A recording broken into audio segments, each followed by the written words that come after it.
Sandcastles in the Sand is the first segment of the 21st episode of Season 6. The episode begins with SpongeBob knocking on Patrick's rock, asking if he wants to go to the beach with him.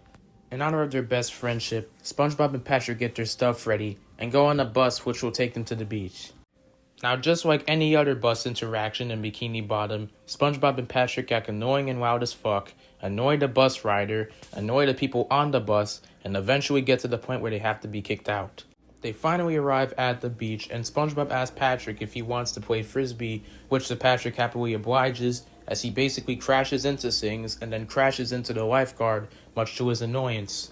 The lifeguard angrily tells SpongeBob and Patrick to go play in the sand and do something less obnoxious, which pretty much kickstarts the entire plot of the episode.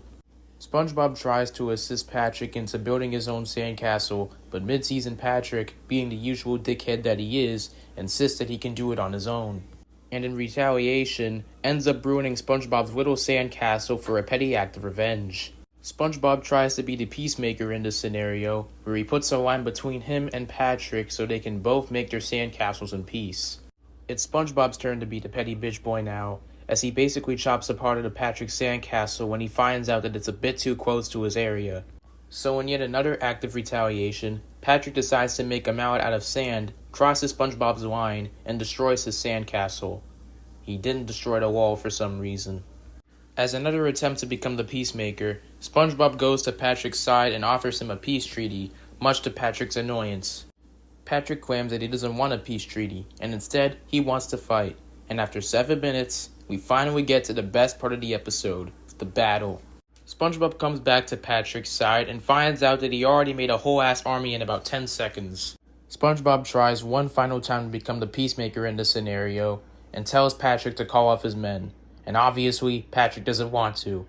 And so, SpongeBob builds a catapult filled with rocks in it and smashes it into Patrick's area where all of his army dies. SpongeBob decides to send out his army of men, and while they are about to break on Patrick's door, Patrick decides to copy SpongeBob's move, except that it's one giant ball. SpongeBob successfully gets all of his men back at his castle after the ambush, thinking that they're safe.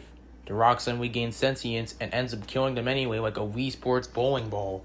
After Patrick relentlessly taunts the death of a few of his men, SpongeBob decides to go down under his underground bunker and asks his team if they got any bright ideas.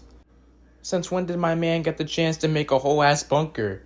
After he comes up with his own idea, SpongeBob goes out to make a whole ass tank, while Patrick decides to make a whole ass transformer, almost like what Plankton did in the second movie. Just when Patrick's mech picks up SpongeBob's tank, ready to make the first strike, SpongeBob presses on a strange little button that assimilates Patrick's mech completely. SpongeBob finds out that he may have gone a little bit too far with his roleplay, and asks Patrick if he's doing okay, only for Patrick to stab him in the back almost immediately.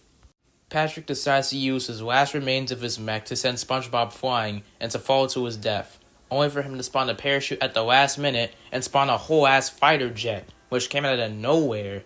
SpongeBob sends his jet along with 2 missiles directly at Patrick with the intention of destroying his mech. The Bikini Bottomites finally find out about their world-ending roleplay and get the heck out of there. Just as when SpongeBob missiles are about to reach Patrick's direction, Patrick brings out his own ass pull and sends 12 missiles out on SpongeBob. He successfully dodges all of the missiles, and as a result, the missiles aim directly at Patrick's sandcastle, destroying it instantly. Patrick decides that he has no other choice but to destroy SpongeBob's sandcastle by using a whole ass atomic bomb. SpongeBob, enraged, decides to do a suicide attack, sending his fighter jet directly at Patrick's mech, destroying both machines instantly, and thus ending the battle. SpongeBob and Patrick, both beaten and bruised, realizes that they went a bit too far with their roleplay. SpongeBob and Patrick admit that they've changed for the worse and then hug it out and apologize. Let's also not forget who's gonna clean this place up. The lifeguard tells SpongeBob and Patrick to clean up the giant mess that they've made. Patrick tells SpongeBob that he can clean up faster than him. They both get into another sand war, and the episode ends.